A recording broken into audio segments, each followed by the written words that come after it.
Hello guys, welcome back to my channel. আজকে হচ্ছে রথযাত্রা, আজকে হচ্ছে 7 জুলাই, আজকে রথযাত্রা। তো আমি এখন বাইরে একটু বেরিয়েছি, আমি বাইরে একটু ঘুরতে যাচ্ছি, এখানে আশেপাশে যাচ্ছি, ঘুরতে যাচ্ছি, ভালো ভালো খাবার কিনবো আজকের দোকান থেকে। আজকে বাড়িতে খুব ভালো ভালো, যেহেতু আজকে রথযাত্রা, তো আজকে রথযাত্রার উপলক্ষে বাড়িতে খুব ভালো ভালো একটা খুব ডেলিশিয়াস ফুড হবে। আজকে আমাদের ডিনারটা জমে যাবে বেশ ভালো। তো সেই সমস্ত খাবার কিছু অর্ডার করা হয়েছে, সেগুলো করতে যাচ্ছি। আর এখন আমি একটা ফাঁকা রাস্তা দিয়ে যাচ্ছি। মোটামুটি লোক আছে রাস্তায়, এর বাইপাসে একটা রাস্তা দিয়ে যাচ্ছি। এখন যতপুরের দিকেই যাচ্ছি, ওখান থেকে বেশ খাবারের অনেক ভালো ভালো স্ন্যাক্সের দোকান আছে, ভালো ভালো খাবারের দোকান আছে, খুব ভালো ভালো ডেলিশিয়াস খাবার সেখানে পাওয়া যায়। তো সেখান থেকে মাঝে মাঝে ভালো ভালো খাবার কিনি, খুব ভালো লাগে। সবসময় বাড়িতে তো একঘেয়ে খাবার ভালো লাগে না, তো মাঝে মাঝে দোকানে খাবার বেশি ভালো লাগে খেতে, সেই জন্য আমি যাচ্ছি। তো আজকে রথযাত্রা, তো আজকে ভীষণ বৃষ্টি হয়েছে, দুপুরের দিকে ভীষণ বৃষ্টি হয়েছে, মুসুলধারে প্রায় 2 ঘন্টার মতো বৃষ্টি হয়েছে। সকালে একটু মেঘমেঘ করা ছিল, কিছু একটু বৃষ্টি হচ্ছে, আবার একটু রোদ হচ্ছে। এখন ভীষণ বৃষ্টি হয়েছে বলে এখন চারদিকটা কী বলবো, বলে খুব ঠান্ডা ঠান্ডা আছে ওয়েদারটা। এসে চালানো দরকার পড়ছে না, দুটো ফ্যান চালানো দরকার পড়ছে না, একটু ঠান্ডা ঠান্ডা ওয়েদার আছে, বৃষ্টি হয়েছে বলে। তো আজকে যেহেতু রথযাত্রা, সেজন্য আজকে বৃষ্টি হচ্ছে, আবার খুবই জন্মাষ্টমীর দিন আবার বৃষ্টি হবে, ঠিক আছে। জন্মাষ্টমী আর রথযাত্রা এই দুটো দিনই খুব বৃষ্টি হয় প্রচণ্ড। তো এখন এমনিতে অনেক রাত হয়ে গেছে, 9টা বেজে গেছে, তো একটু বেশি রাতে বেরোচ্ছি। এখন কথা হচ্ছে, এখন আজকে ছুটির দিন রথযাত্রা, এখন দোকানগুলো বন্ধ থাকবে না খোলা থাকবে বুঝতে পারছি না। তো গিয়ে দেখি, যদি না হয় তো না হবে, হয়তো আমি একটু আটাটা হলো যা পারবো তাই নিয়ে আসবো। আজকে রথযাত্রার দিন, আজকে হচ্ছে কী বলবো, আজকে যেহেতু রথযাত্রার দিন, আজকে জগন্নাথ দেবের দিন, আজকে এই সময় ওরা মাসির বাড়িতে যায়। তো এই সময় যেহেতু পুরীতে অনেক বড়ো টেম্পল আছে, জগন্নাথ টেম্পল আছে, সেটা আজকের দিনটা ওখানে অনেক বড়ো করে পুরীতে জগন্নাথ টেম্পল আছে, সেখানে খুব বড়ো করে জগন্নাথের মন্দির অনেক বড়ো করে সেখানে সেলিব্রেশন হচ্ছে, বিশাল ব্যাপার। সেখানে গোটা পুরী শহরটাই সেখানে অনেক ভীষণ একটা উৎসবের মতো, দুর্গোৎসবের মতো। পুরীতে জগন্নাথের উৎসব মানে পুরীতে রথযাত্রা মানে আমাদের এখানকার দুর্গা পুজোর মতো ভীষণ একটা বিশাল ব্যাপার, একটা বিশাল বড়ো ব্যাপার।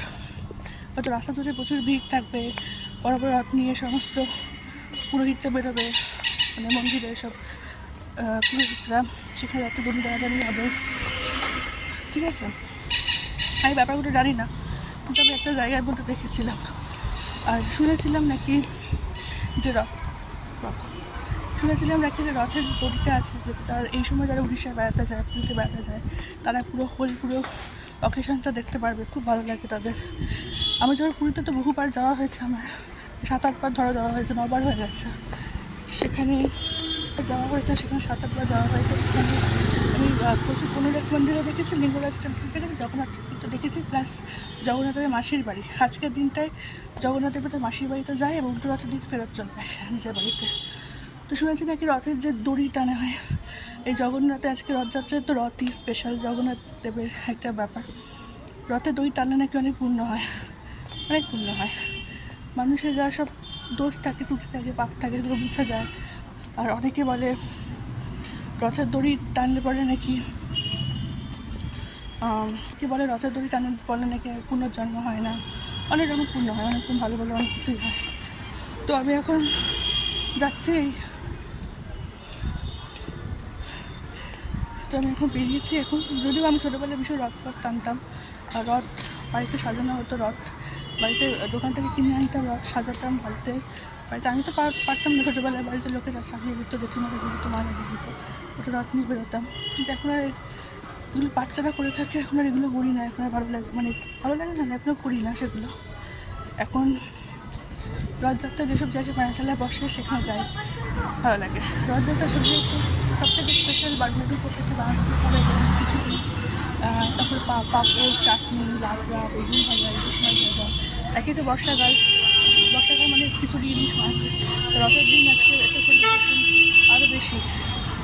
ঠিক আছে, মানে বাঙালিদের তো, বিশেষ করে বাঙালি হিন্দু ধর্মের তো মানে অকেশনসের অভাব নেই, বাঙালি হিন্দুদের তো অকেশনসের অভাব নেই। সেখানে হচ্ছে মানে 12 মাসে 13 পার্বণ, বাঙালিদের অকেশনসের 12 মাসে 13 পার্বণ। তো 12 মাসে 13 পার্বণ এটা হচ্ছে আমাদের বাঙালিদের কাছে ভীষণ এনজয়েবল, খুব ভালোভাবে তারা সেলিব্রেশন করে। দুর্গা উৎসব সব থেকে বড়ো সেলিব্রেশন, তার মধ্যে রথযাত্রা আছে, জন্মাষ্টমী আছে, আর পুজো আস্তে আস্তে 2 মাস বাকি। আর এটা মাত্র জুলাই, সবে বললো, এখন সেপ্টেম্বর আগস্ট রয়েছে, নেক্সটে জন্মাষ্টমী আছে, আবার গণেশ উৎসব আছে। উৎসবের চেট নেই, একটার পর একটা হয়ে যাচ্ছে। তো আজকে যেহেতু রথযাত্রা, সে আজকে দাদা বাচ্চারা হয়তো রথ নিয়ে বেরিয়েছে বাইরে, তো আজকে সবাই খুব সেলিব্রেশন করছে, সবাই যারা খুব জগন্নাথের ভক্ত তারা হচ্ছে খুব, তারা খুব পুজো হচ্ছে বাড়িতে। ঠিক আছে, আজকে মেলায় যাওয়ার কথা ছিল, আমাদের যে রথতলে মেলা হয় সেখানে মেলায় যাওয়ার কথা ছিল, কিন্তু যাইনি, আমরা রাত হয়ে গেছে, যেতে পারিনি। কালকে যদি পারি যেতে পারবো। কোনো জায়গায় মেলা টেলা বসলে অনেক, 1 সপ্তাহ নামে 1 মাসের নামে থাকে। কালকে যদি পারি তাহলে যাবো, সেখানকার একটা পারলে একটা ভিডিও বানাবো। তো যাই হোক, আজকের ভিডিওটা হবে এই অবধি রাখছি। রথযাত্রা উপলক্ষে তোমরা খুব ভালো এনজয় করো। Okay, have a nice day. আমি আবার পরের ভিডিওতে নতুন একটা ব্লগ নিয়ে আসবো। Okay, thanks for watching, thanks for listening, and take care, have a nice day, bye by.